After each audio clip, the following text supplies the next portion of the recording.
Sinagip ang mga nakatira sa isang bahay sa Camuning City, Quezon City, matapos tumagilid ang firewall nito at mabagsakan ang mismong bahay. Itinuturong sanhi nito ang paghuhukay na ginagawa sa isang construction site sa lugar.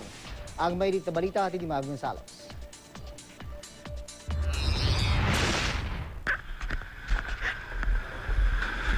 Kinailangang i-rescue ang lalaking ito matapos matrap sa kanyang gumuhong bahay sa Camuning, Quezon City pasado alas 10 ng umaga kahapon.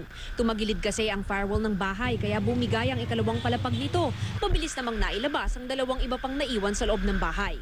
Ang sinisisi ng mga taga roon sa pagguho, ang katabi nilang construction site at ang pagula na nagpalambot sa lupa. Actually, talaga nagrereklamo rin kami kasi hanggang gabi, naghuhukay talaga sila. Tapos siyempre ting maghukay sila, yumayanig talaga. Napapansin namin, dikit na dikit yung hukay nila dyan sa pader namin. May isang firewall pa dyan sinasandigan nung dingding na yan tinanggal nila, kaya bumigay talaga.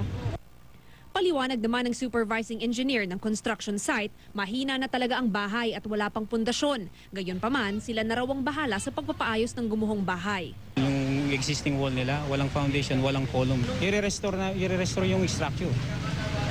I-restore na lang, ilalagay na lang namin sa tama kasi wala nga siyang foundation. So ilalagay na lang namin sa ayos para maging safe sila.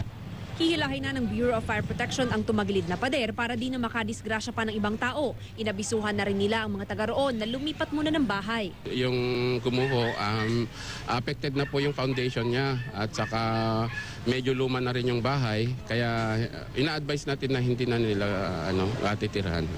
Mav Gonzales, GMA News.